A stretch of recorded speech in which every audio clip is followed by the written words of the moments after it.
नमस्ते. आज मी कच्च्या पपईचा हलवा करते. हा कच्चा पपई आणलाय. हा पाव किलो, जवळजवळ पाव किलोचे थोडा वरती होईल. आता ह्याची आपण सालं काढून घेऊया आणि किसून घेऊया. आता काढते, हे अशी सालं काढते. हे बघा, आपण बटाट्याची सालं काढतो ना, अशी सालं काढून घ्यायची.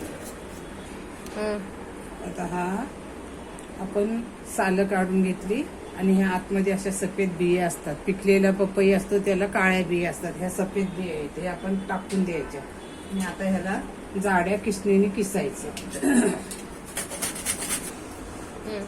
आता मी कुकरमध्ये करते. कुकरमध्ये आपण 2 चमचे तूप घालूया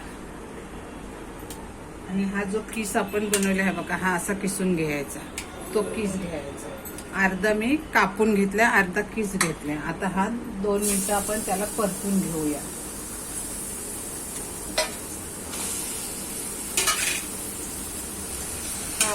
आता याला आपण परतून घेतलाय चांगला. आता 1 कपभर दूध टाकूया त्याच्यामध्ये, म्हणजे तो चांगला शिजेल. आणि नंतर साखर टाकूया. आता कुकर लावूया आणि 3 शिट्ट्या करूया. आता आपला कुकर पण थंड झाला.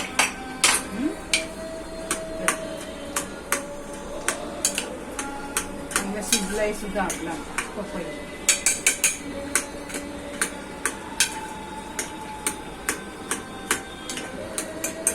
आता ह्याच्यामध्ये आपण 1 वाटी साखर घालूया.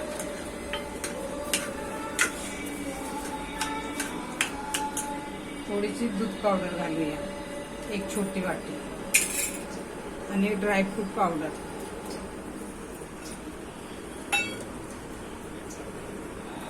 1 चमचा वेलची सिरप घालते.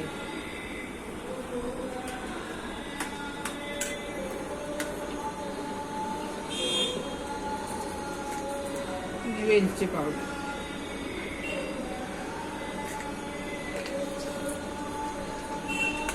आता याला चांगलं घट्ट करून घ्यायचं. सुका होईपर्यंत ह्याला असं परतत राहायचं.